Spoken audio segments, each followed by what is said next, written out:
오늘 3월 6일 주일 설교는 김 목사님께서 잠언 1장 7절 두 번째 설교를 전하시겠습니다.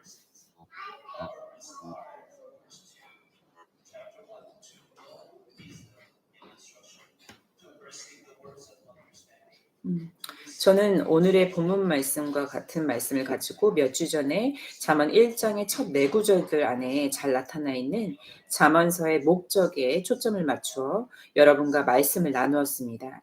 잠언은 지혜와 훈계를 알게 하며 명철의 말씀들을 파악하게 하고 또 지혜와 정의와 공의와 공평의 훈계를 받게 하며 단순한 자에게 민감함을 주고 젊은 자에게 지식과 분별을 주기 위한 책입니다. 잠언의 전반적인 문학적인 구조는 이 책이 명언을 모아놓은 책일 뿐만 아니라 지혜의 자료들을 모아놓은 모음집이라는 것을 보여줍니다.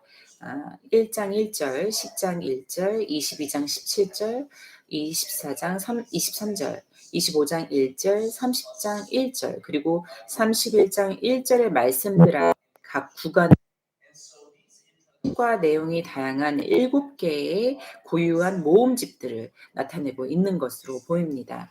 그러므로 먼저 각각의 개별 잠언이나 지혜들을 그것들이 속한 각 모음집의 문맥 안에서 해석을 하는 것이 현명해 보입니다. 그리고 나서 잠언서 전체의 맥락을 고려해야만 합니다. 지혜와 속담의 어휘에서 단어의 정확한 의미를 파악하기 위해서는 책 안에서 그 단어가 사용된 총 사례들을 보여주는 콘코런스를 사용해야 할 필요가 있습니다. 우리가 잠언서를 공부하기 위해서는 단어 사전인 렉시콘스가 아닌 콘코런스를 사용하는 것을 권장합니다. 문맥 속에서 그 지혜의 단어들을 이해해야 하기에 그러합니다.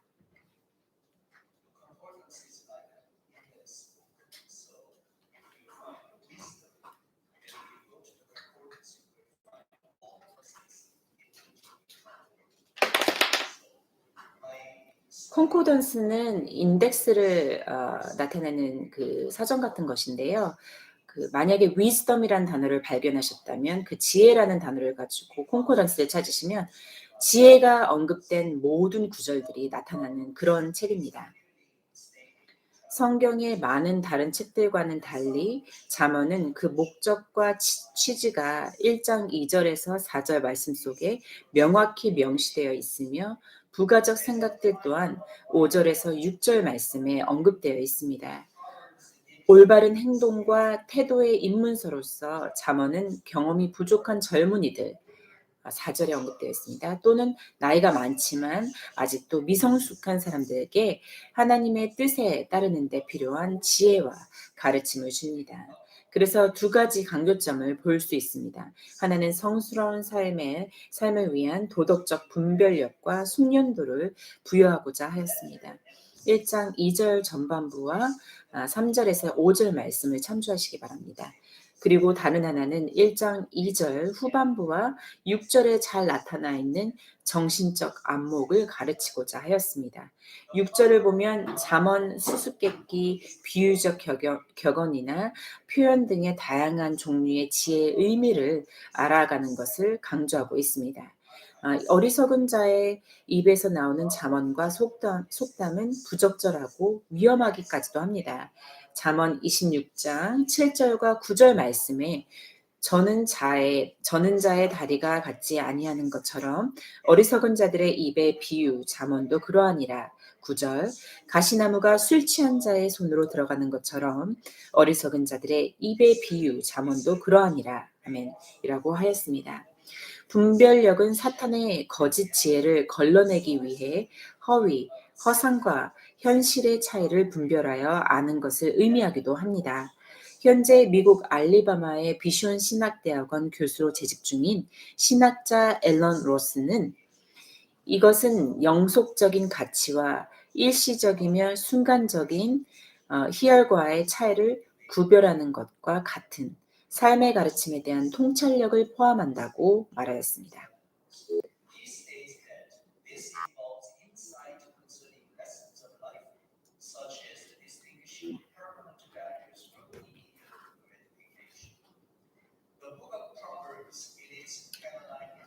잠언서는 정경의 구성 속에서 지도자들로 다듬어지고 육성되어지고 있는 이스라엘 사회의 젊은 지도자들을 위한 침서였습니다. 잘 알려져 있는 이집트나 아시리아 그리고 바벨론은 교육 제도와 같은 교육 시설과 기관이 솔로몬 시대에서부터 있었을 것입니다. 잠언 25장 1절을 보면 히스기야 왕 때에도 비슷한 체계가 있었음을 볼 수 있습니다. 그러나 4장 1절에서 4절의 예와 같이 개인의 잠언들은 아버지로부터 아들에게 대대로 전해지는 수세기에 걸쳐 전해진 가문의 지혜를 반영하고 있습니다. 신학자 L.D. 존슨이 말했듯이 잠언서는 많은 세대의 삶의 경험을 요약한 것입니다. 이 책의 모토는 1장 7절과 9장 10절에서 찾을 수 있습니다. 여호와를 경외하는 것이 지식, 지혜의 근본이다. 그리고 이 책의 마지막 역시 여호와를 경외하는 여자는 이라 하며 끝이 납니다. 여호와를 경외한다는 것은 잠언 전체를 하나로 묶어주는 역할을 합니다. 여호와를 경외한다는 모토는 잠언이라는 책이 기본적으로 세상에서의 일반적인 가르침들을 가르치고 있는 정도의 것으로만 생각하려는 우리의 관점을 바로 잡아주고 있습니다.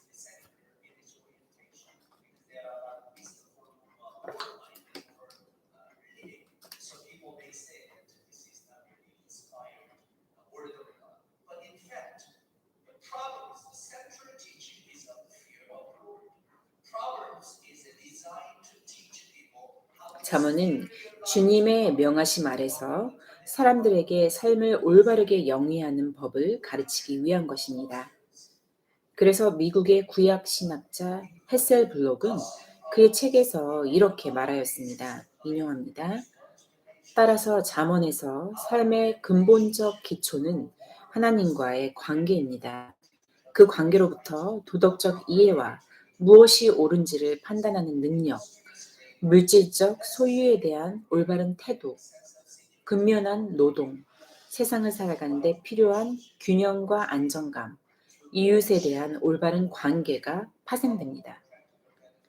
이것은 그 관계를 통해 얻을 수 있는 실질적인 이점들 중 몇 가지만 언급한 것입니다. 인용을 마칩니다.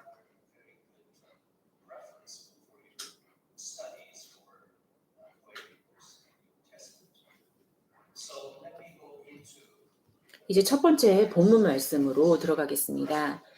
받아들여야 하는 권고에 대해 나눠보겠습니다. 잠언 1장 5절에 지혜로운 자는 듣고 학식을 더할 것이요 명철한 자는 지혜로운 권고들을 얻어서 아멘.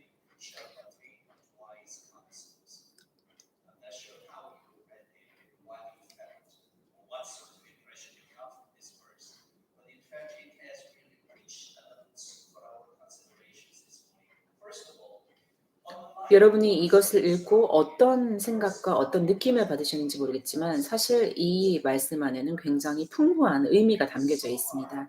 첫 번째, 주변의 다른 구절들과는 달리 5절은 이 책의 목적을 선언하고 있는 1절에서 4절 사이의 말씀과는 조금 다릅니다. 우리는 4절까지의 말씀 속에 많은 목적을 나타내는 부정사가 사용되었음을 찾을 수 있었고 5절에 이르러서는 더 이상 부정사가 사용되지 않았음을 발견할 수 있습니다.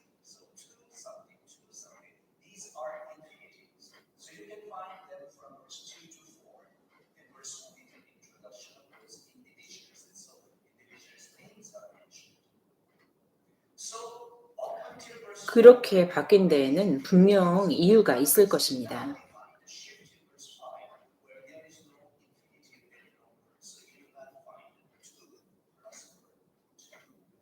그 영어 성경으로 보면 단어 그 전치사 to에 그 뒤에 동사가 나오는 이런 부정사, to 부정사를 볼 수가 없다는 것입니다. 저자가 2절에서 4절까지의 말씀 속에서 자신의 목적을 명시하고 싶었던 것이 분명하지만 문장의 구성이라는 측면에서는 다소 어색한 점이 있습니다. 보통 부정사 앞에는 주 동사가 존재하는데 이곳에서는 그것을 볼 수가 없습니다.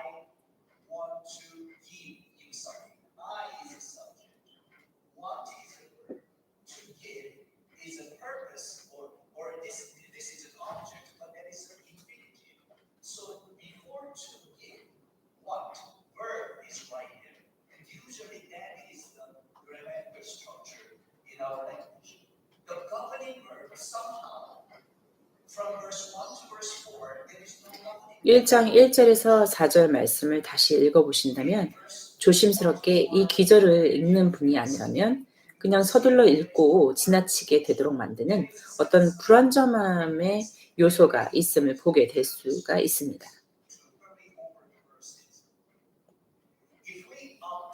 만약 우리가 1절에서 4절의 주 동사가 무엇인가를 찾아보려고 한다면 우리가 두 가지 중에 하나를 선택할 수 있습니다. 먼저 첫 번째 선택은 2절에서 4절 사이의 부정사들, 2절에 to know, to perceive, 3절에 to receive, 그리고 4절에 to give의 완성됨을 1절에서 찾는 것입니다.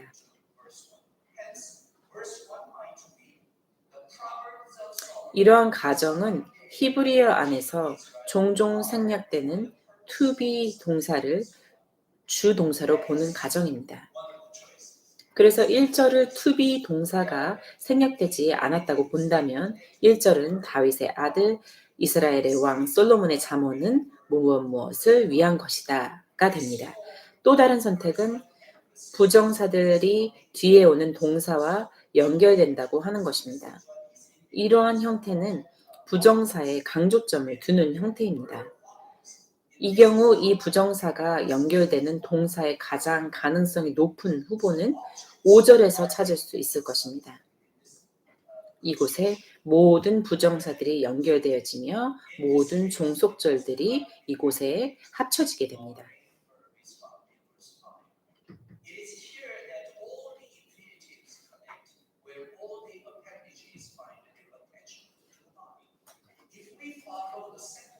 만약 우리가 두 번째 선택을 따른다면 잠언 1장 5절은 명시된 목표에 도달하는 열쇠를 주고 있습니다. 2절에 지혜를 알고 또는 지혜에 친숙해지려면 또 명철의 말씀을 깨닫고 알아차리려면 3절에 도덕적 통찰력을 얻거나 발전시키려면 4절에 어리석은 자를 슬기롭게 하게 하거나 미성숙한 자를 성숙하게 하려면 우리는 반드시 듣고 받아들이기를 원해야 합니다. 이것이 지혜의 열쇠입니다. 단순하게 들리지만 성취하기는 어렵습니다. 듣는 능력은 쉽게 얻어지지 않습니다.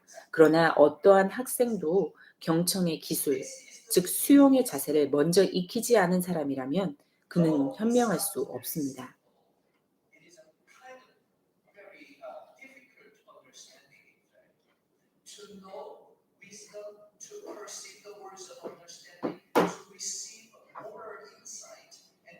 현명한 사람은 자신의 귀와 마음으로 배웁니다.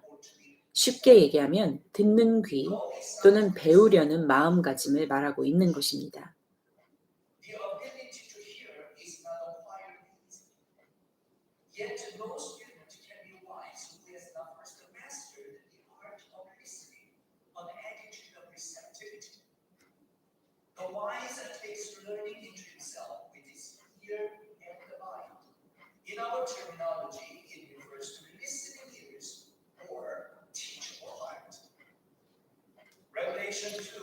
요한계시록 2장 29절 말씀 전반부를 보겠습니다. 귀 있는 자는 성령이 교회들에게 하시는 말씀을 들을지어다. 아멘. 이것은 마음의 할례를 의미하는 것입니다. 둘째, 이 진실은 책 전반에 걸친 전략적 요점들에서 강조되었습니다. 잠언 2장 1절에서 4절까지의 말씀 속에서 누구든 지혜로워지려면 여러 조건들을 충족시켜야 하는데 그 중심에는 훈련된 귀, 즉 훈계와 교훈을 담고자 하는 마음이 있습니다. 다 같이 2장 1절에서 4절 말씀을 읽겠습니다. 1절 내 아들아 내가 만일 나의 말을 받으며 나의 계명을 내게 간직하며 내 귀를 지혜에 기울이며 내 마음을 명철에 두며 지식을 불러 구하며 명철을 얻으려고 소리를 높이며 은을 구하는 것 같이 그것을 구하며 감춰진 보배를 찾는 것 같이 그것을 찾으면 아멘.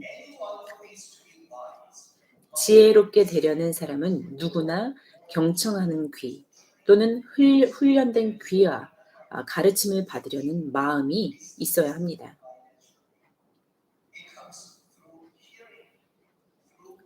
지혜는 자연스럽게 우리에게 오지 않습니다. 우리는 경청하는 귀, 훈련된 귀가 필요합니다. 우리는 또한 경험에서 우러나오는 이 원칙, 즉 지혜로운 자는 누구든지 자신이 이미 알고 있는 것에 배움을 더하기 위하여 이 잠언을 들으라고 초청되었다는 점을 잊어서는 안 됩니다. 잠언 9장 9절을 읽겠습니다. 이후에 또 다시 잠언 9장 9절을 보겠습니다. 지혜 있는 자에게 교훈을 더하라. 그가 더욱 지혜로워질 것이요 의로운 사람을 가르치라. 그의 학식이 더하리라. 아멘.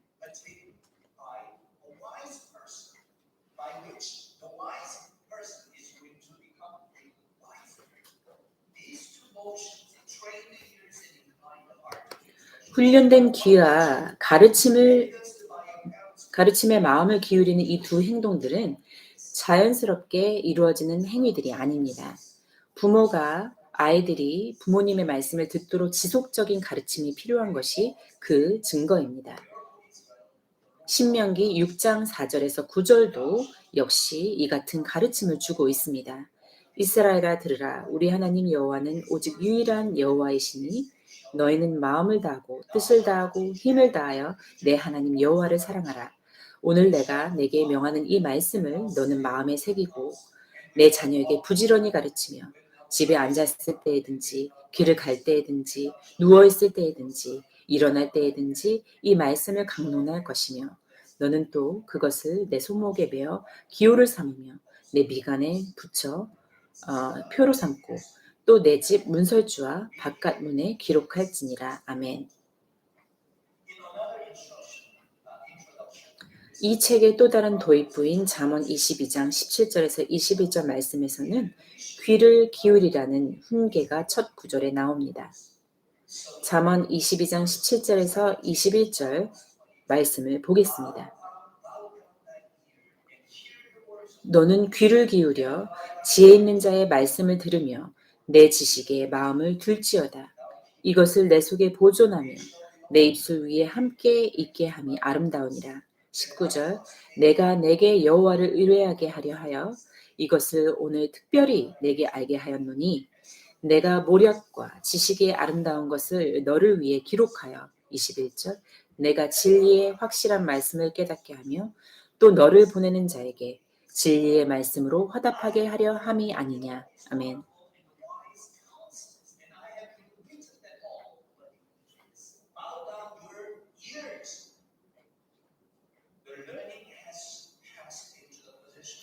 그 배움은 받아들이는 자들의 소유가 되어 그들을 지혜롭고 더 지혜롭게 만들어줍니다.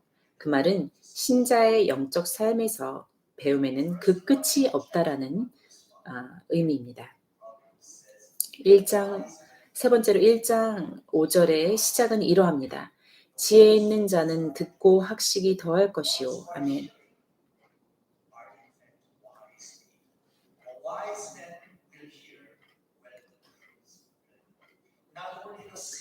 어리석은 자와 젊은 자들만 아니라 심지어 지혜로운 자들마저도 여기서 가르침을 받는다는 말입니다. 진정으로 지혜로운 사람은 그것을 이미 이루었다 생각하는 사람이 아니라 자신이 아직 이루지 못한 것을 깨닫고 계속해서 완전함으로 나아가는 자입니다. 빌립보서 3장 12절 말씀입니다. 내가 이미 얻었다 함도 아니요 온전히 이루었다 함도 아니라 오직 내가 그리스도 예수께 잡힌 바 된 그것을 잡으려고 달려가노라. 아멘. 고린도전서 3장 18절 말씀. 아무도 자신을 속이지 말라. 너희 중에 누구든지 이 세상에서 지혜 있는 줄로 생각하거든 어리석은 자가 되라. 그리하여야 지혜로운 자가 되리라. 아멘. 고린도전서 8장 2절에서 3절을 보겠습니다. 만일 누구든지 무엇을 아는 줄로 생각하면 아직도 마땅히 알 것을 알지 못하는 것이요. 또 누구든지 하나님을 사랑하면 그 사람은 하나님도 알아주시니라. 아멘. 다윗은 자신의 성취를 인식하면서도 더 높은 깨달음을 추구하였습니다. 시편 119편 98절에서 100절 말씀을 보겠습니다. 주의 계명들이 항상 나와 함께 하므로 그것들이 나를 원소보다 지혜롭게 하나이다. 내가 주의 증거들을 늘 읊조림으로 나의 명철함이 나의 모든 스승보다 나으며 100절 주의 법도들을 지킴으로 나의 명철함이 노인보다 나으니라. 아멘. 시편 119편 18절 말씀 또한 보겠습니다. 내 눈을 열어서 주의 율법에서 놀라운 것을 보게 하소서. 아멘.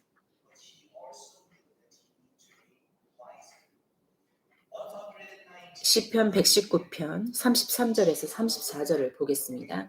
여호와여 주의 율례들의 도를 내게 가르치소서. 내가 끝까지 지키리이다. 나로 하여금 깨닫게 하여 주소서. 내가 주의 법을 준행하며 전심으로 지키리이다. 아멘.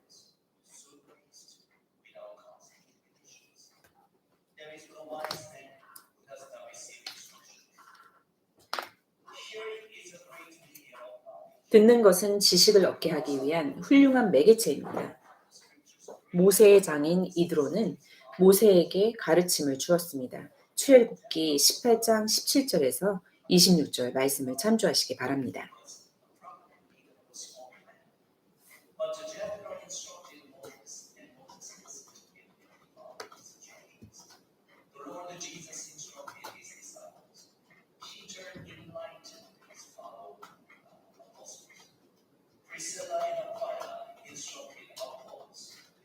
이드로는 작은 부족의 리더였지만 모세는 그의 장인의 가르침을 들었습니다. 주 예수님께서는 그분의 제자들을 가르치셨습니다. 마태복음 13장 11절에서 16절, 요한복음 16장 12절을 참조하시기 바랍니다. 베드로는 그와 동역하는 사도들을 깨우쳐 주었습니다. 사도행전 11장 2절에서 18절을 참조하시기 바랍니다. 브리스길라와 아굴라는 아볼로에게 하나님의 길을 더욱 완전하게 가르쳤습니다. 사도행전 18장 24절에서 26절입니다. 하나님의 모든 신실한 백성들은 모두 가르침을 받아야 합니다.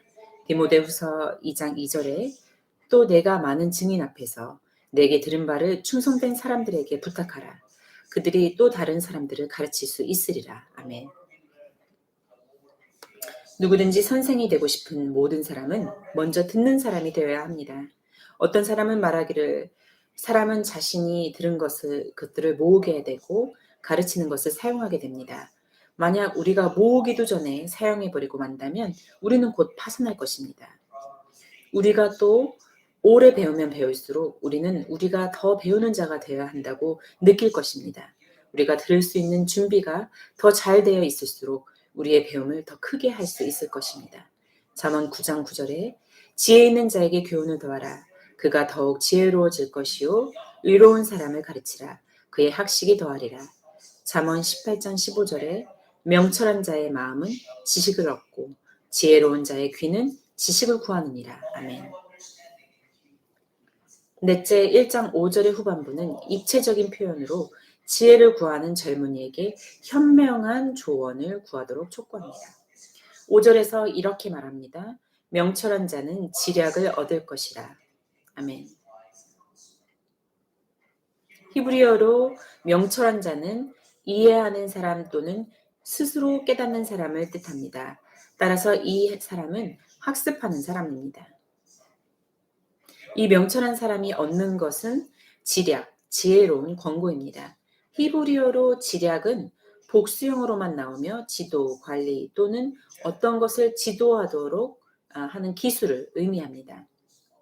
그러므로 여기에서 지략, 지혜로운 권고는 아마도 지도하는 생각들 규정하는 원칙들 또는 분별이 있는 규칙들과 격언들을 의미할 것입니다.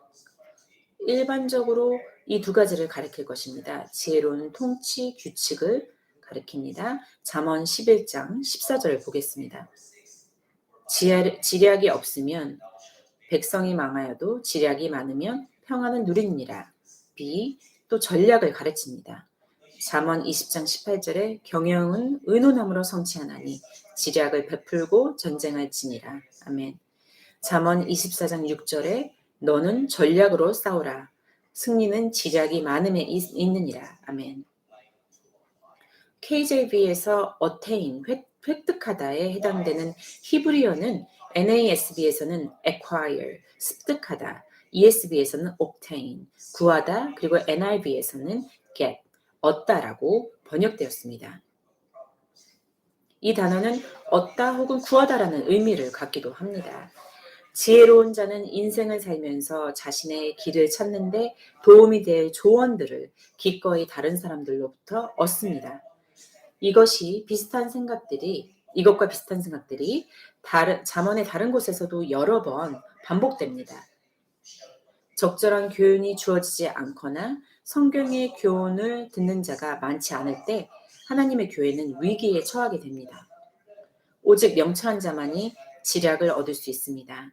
따라서 이 지략을 얻은 사람은 배우지 않거나 들을 귀가 없는 사람이 아닙니다.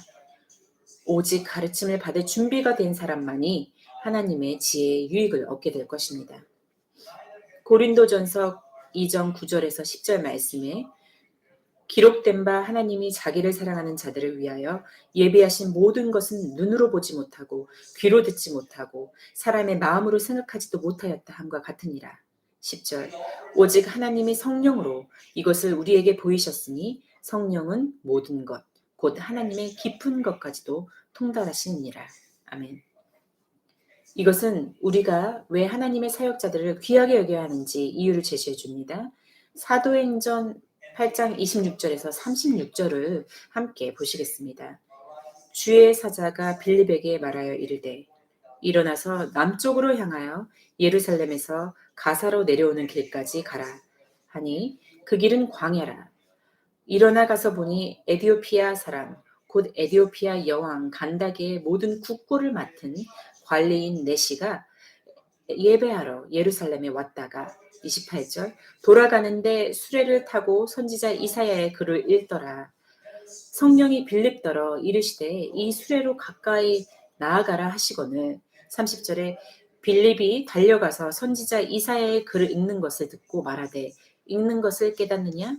31절에 대답하되 지도해 주는 사람이 없으니 어찌 깨달을 수 있느냐 하고 빌립을 청하여 수레에 올라 같이 앉으라 하니라.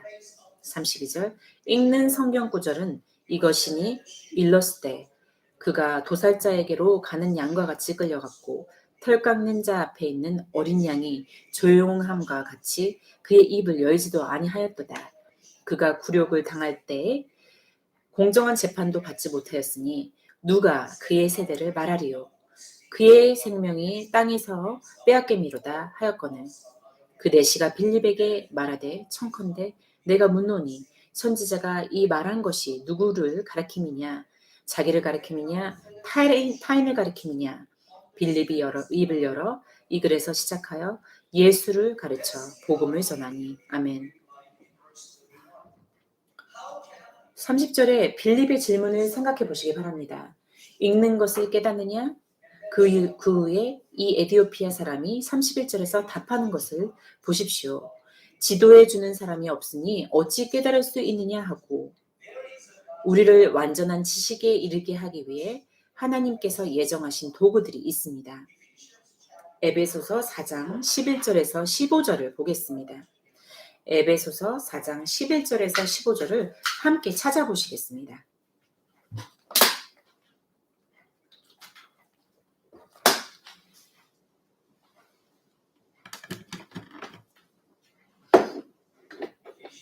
에베소서 4장 11절에서 15절 함께 읽으시겠습니다.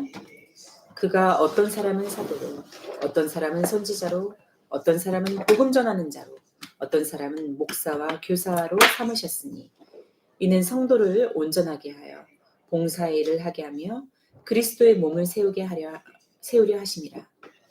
우리가 다 하나님의 아들을 믿는 것과 아는 일에 하나가 되어 온전한 사람을 이루어 그리스도의 장성한 분량이 충만한 데까지 이르니 이는 우리가 이제부터 어린아이가 되지 아니하여 사람의 속임수와 간사한 유혹에 빠져 온갖 교훈의 풍조에 밀려 요동하지 않게 하렵니다. 오직 사랑 안에서 참된 것을 하여 범사에 그에게까지 자랄지라. 그는 머리니 곧 그리스도라. 아멘.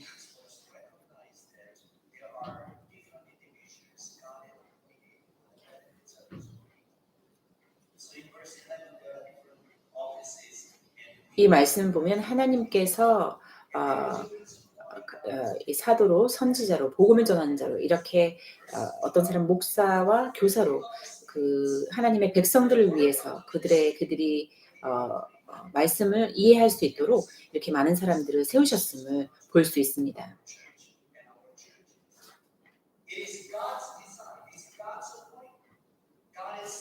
이는 성도를 온전하게 하여 봉사의 일을 하게 하며 그리스도의 몸을 세우려 하심입니다.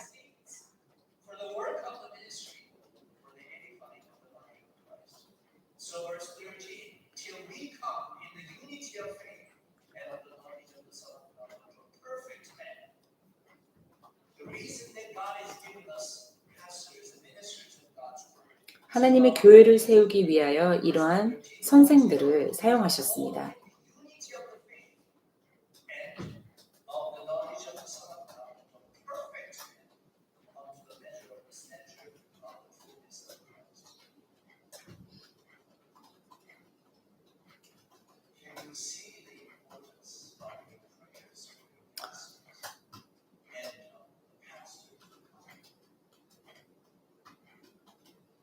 그래서 목사나 선교사들, 사역자들은 교회를 세우고 예수님의 지혜를 가르쳐 그 복음을 기초로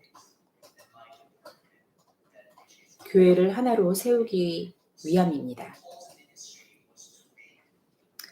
데살로니가전서 3장 10절을 보겠습니다. 주야로 심히 간구함은 너희 얼굴을 보고 너희 믿음이 부족한 것을 보충하게 하려 함이라. 신실한 하나님의 비밀을 맡은 자에게 겸손히 순종함이란 배우려는 자세이지 가르치는 것이 아닙니다. 하나님의 규례에 대한 이러한 경외심은 마음이 그 은혜로 단단해지는 결과로 나타날 것입니다. 히브리서 13장 9절을 참조하시기 바랍니다. 잠언 4장 5절에 지혜를 얻으며 명철을 얻으라. 내 입의 말을 잊지 말며 어기지 말라. 아멘. 잠언 23장 23절에 진리를 사되 팔지는 말며 지혜와 훈계와 명철도 그리할지니라. 아멘. 이 구절에서 히브리어로 사다라는 단어는 1장 5절에서 언급된 acquire, 즉 획득하다와 동일한 단어입니다. 습득한 지혜는 의롭고 정의롭게 살아가도록 도와줍니다. 다섯째, 6절은 잘 받아들이고 수용하는 것에 유익한 결과를 더 강조하도록 말씀되어 있습니다. 잠언과 비유와 지혜 있는 자의 말과 그 오묘한 말을 깨달으리라. 아멘. 교훈을 듣고 좋은 가르침을 얻는 사람은 지혜의 여러 형태와 그 의미를 이해할 수 있는 통찰력을 얻게 될 것입니다. 2절 후반부를 참조하시기 바랍니다. 지혜로운 사람은 잠언과 비유와 지혜 있는 자의 말과 그 오묘한 진리를 깨닫게 됨으로써 지식이 더하여져 전보다 더 지혜롭게 됩니다. 여기에 나오는 여러 가지 용어들은 무엇인가를 이해하기 위해서 필요로 하는 생각들을 표현하고 있는 지혜로운 말의 형태들을 나타내기 위해 사용되었습니다. 잠언들, 또 비유는 조롱하거나 빈정되는 말을 의미하는데 이것은 풍자적인 어감을 가지고 있습니다. 같은 히브리어가 하박국 2장 6절에서도 나오는데 여기에서 조롱하는 속담으로 해석되고 언급되었습니다. NASB에서는 figure, ESV에서는 a saying, 말, NIV에서는 parables, 비유로 이해되었습니다. 지혜로운 자의 말은 잠언 22장 17절, 전도서 9장 17절과 12장 11절에서만 나옵니다.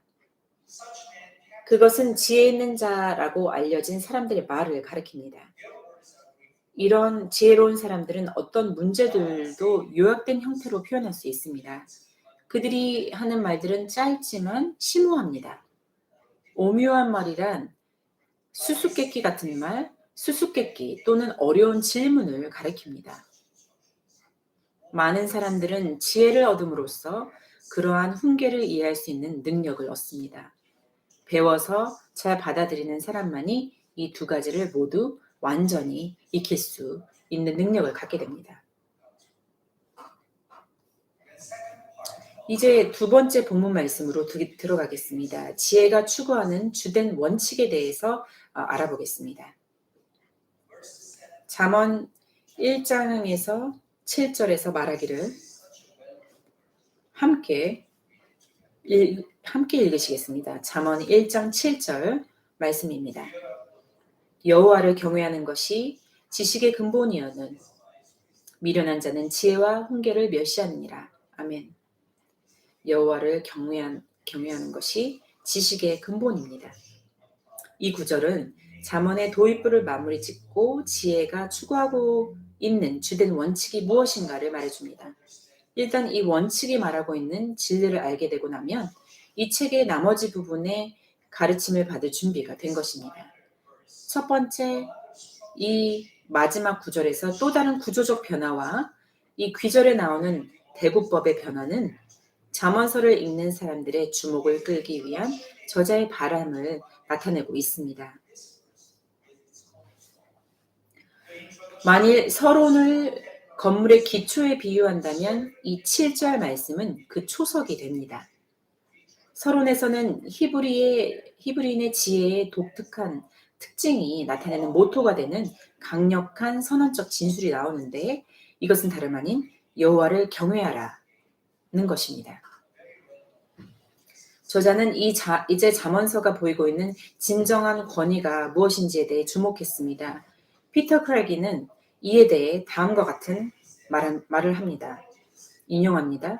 요점은 단순하지만 중요합니다. 많은 심오한 도덕의 체계는 그 실체가 없기 때문에 무너지는 것이 아니라 도덕의 체계에 기초나 권위가 없기 때문에 무너집니다. 히브리인의 도덕적 지혜는 하나님의 존재를 전제로 하며 이는 곧 도덕의 모든 체계 위에 일관성과 권위 및 완전성을 부여합니다. 인용을 마칩니다. 주를 경외하는 것이 종종 숭배라는 의미로 해석되기는 하지만 존 머레이는 하나님을 두려워하는 것은 경건의 영이라는 보다 더 정확한 정의를 제시했습니다. 모든 상황에서 경건한 사람의 첫 번째 생각은 자신과 하나님과의 관계, 그리고 하나님과 그것과의 관계, 그리고 자신과 그것의 하나님과의 관계입니다.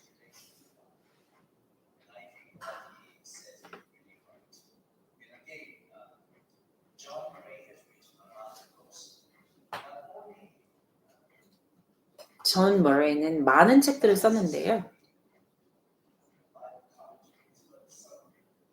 성경의 해석이나 그런 것 외에도 다른 분야에 대해서도 글을 많이 썼습니다.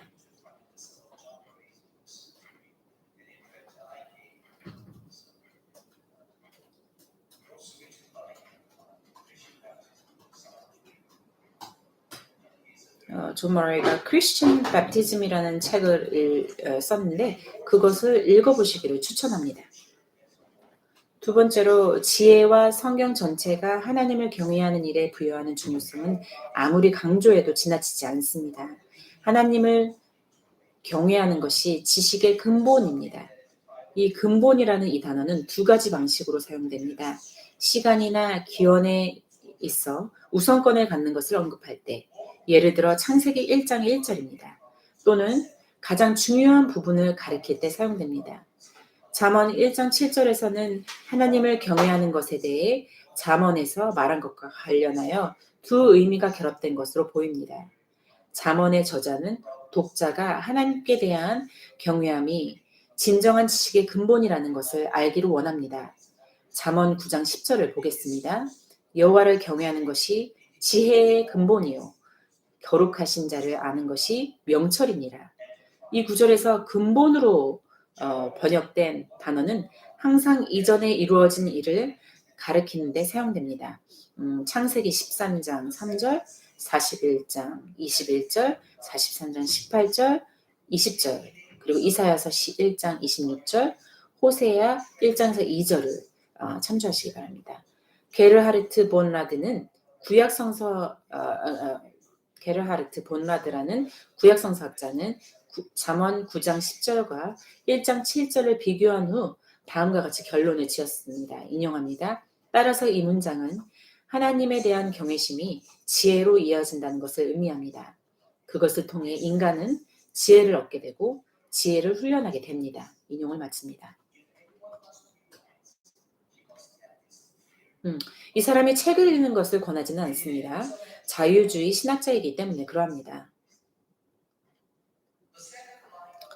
1장 7절에서 후반부는 미련한 자는 지혜와 훈계를 멸시한다고 전반부의 말씀과는 정반대의 것을 말합니다. 헨리 블로커는 다음과 같이 말합니다. 그것은 불경건한 자들에게 던지는 아이러니한 화살일 수 있습니다. 하나님에 대한 경외심이 없는 사람들은 지혜의 기본에 대해 무지하며 그들은 초급 수준 아래에 있습니다. 인용을 마칩니다. 지혜의 원리로서의 주님을 경외한다는 의미입니다. 또한 전도서의 저자가 하나님을 경외하는 것을 자신의 책의 마지막 부분에 언급했다는 사실도 잠언 1장 7절의 우선순위의 개념을 잘 뒷받침합니다. 삶의 모든 것을 누리고 모든 길을 살아본 전도서의 저자는 결국 모든 것이 막다른 길에서 끝난다는 결론을 내렸습니다. 하나님을 경외하는 삶만이 의미가 있습니다. 셋째로 저자는 여호와를 경외하는 것이 지식의 근본임을 밝히고 있습니다. 여호와를 경외하는 것은 지혜의 훈계 혹은 훈련입니다. 잠언 15장 33절을 보겠습니다. 여호와를 경외하는 것은 지혜의 훈계라. 겸손은 존귀의 길잡이니라. 아멘. 키드너와 맥케인과 같은 학자들은 여호와를 경외함에 대해 말하기 위해 지식의 통제 원리 및 삶을 조종하는 모든 규칙의 여왕과 같은 표현들을 사용하였습니다. 하나님에 대한 경외심은 잠언에서 가르치는 주요 진리를 요약된 형태로 담고 있습니다.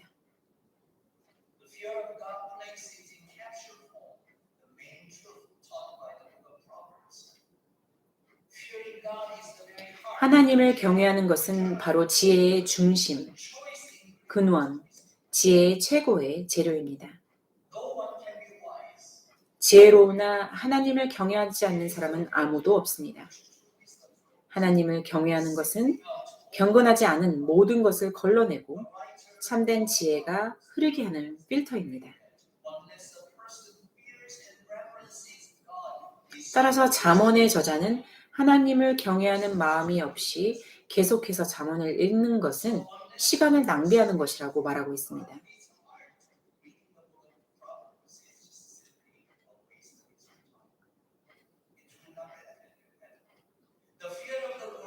하나님에 대한 경외심이란 극렬한 공포감이 아닌 주님께 순종하는 경건한 태도를 말합니다. 우리는 주님에 대한 경외심이 감정이나 느낌이 아닌 지식이나 지혜와 연결되어 있음에 대해 주목할 필요가 있습니다. 하나님을 경외하는 것에는 긍정적인 특징들이 있습니다. 아버지는 24장 21절에서 여호와를 경외함을 나타내는 길로 행하도록 아들에게 명령합니다. 여호와를 경외하는 것이 정직한 길이라 14장 2절, 여호와를 경외하는 것이 지식의 근본이거늘 1장 7절, 2장 5절 말씀. 여호와를 경외하는 것이 지혜의 근본이다. 9장 10절, 15장 33절 말씀. 하나님을 경외하는 것에는 부정적인 특징들도 있습니다. 여호와를 경외하는 것은 우리를 악에서 지켜줍니다. 3장 7절, 16장 6절 말씀. 여호와를 경외하는 것은 시기의 감정에서 우리를 지켜줍니다. 23장 17절 말씀. 여호와를 경외하는 자는 교만과 거만과 악한 행실과 패역한 입을 미워합니다. 8장 13절 말씀. 여호와를 경외하기를 거부하는 자에게서는 참된 지혜를 찾을 수 없습니다. 1장 28절에서 29절 말씀. 여호와를 경외함은 여호와를 경외하는 자에게 선한 결과를 가져옵니다. 그들은 미래에 대해 확신할 것입니다. 그들은 주님을 경외하는 것이 생명의 셈이기 때문에 잘 유지되고 풍성할 것입니다. 14장 27절 말씀을 참조하시기 바랍니다. 여호와를 경외하는 자는 그를 경외하는 자에게 재물과 영광과 충만한 생명으로 상을 받을 것입니다. 22장 4절 말씀을 참조하시기 바랍니다. 그들은 평안을 누릴 것입니다. 15장 16절 그리고 19장 23절 말씀을 참조하시기 바랍니다. 그들의 수명은 하나님께서 계획하신 날수에 달합니다. 즉 장수할 것입니다. 10장 27절을 참조하시기 바랍니다.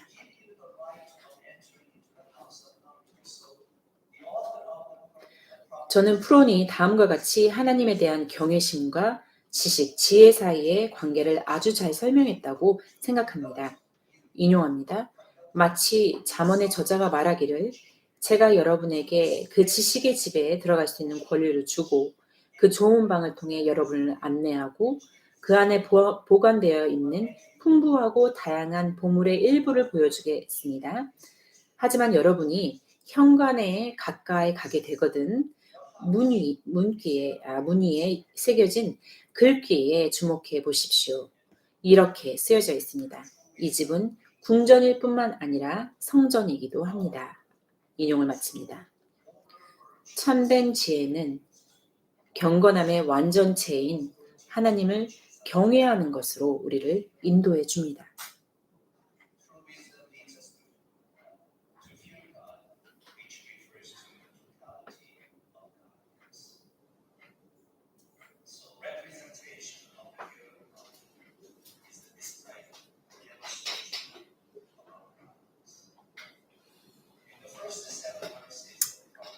결론을 맺겠습니다. 잠언 첫 7구절에서 잠언의 저자는 제일 먼저 말하려고 하는 내용이 무엇인지를 밝혔습니다. 둘째는 그 잠언을 기록하는 목적이 무엇인지를 말했습니다. 세 번째는 그는 잠언을 읽는 사람들이 이것을 잘 받아들일 것을 촉구했고, 네 번째는 결코 잊어서는 안 될 지혜의 주된 원칙들에 대해 말해주었습니다. 잠언서는 마치 사전에 수록된 수많은 내용만큼이나 거의 모든 구절에서 주제가 바뀌기 때문에 잘 짜여진 설교를 만드는 것은 매우 어려운 일입니다.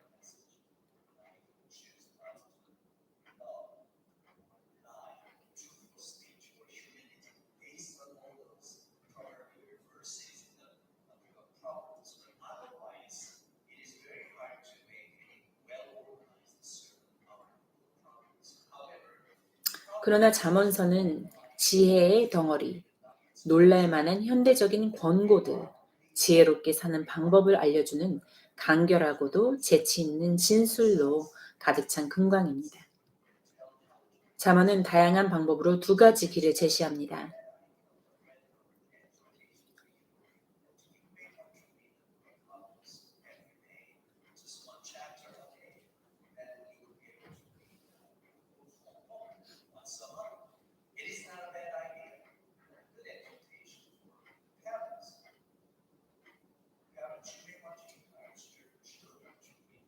잠언은 다양한 방법으로 두 가지 길을 제시합니다. 즉 지혜롭지 못한 자의 길, 경건하지 않는 자의 길과 지혜로운 자의 길, 경건한 자의 길입니다. 한 길은 좌절이고 좌절과 실패로 인도하고 다른 길은 평화 은혜로 인도합니다. 이 보물로 가득 찬 이 책의 간결한 잠언은 오랜 경험에서 나오는 지혜를 몇 단어로 요약합니다. 하나님을 경외하는 것이 지혜의 근본입니다. 저는 여러분에게 이 잠언을 읽기를 권합니다. 특히 우리 부모님들은 자녀들에게 이 잠언을 읽도록 권고하시기 바랍니다.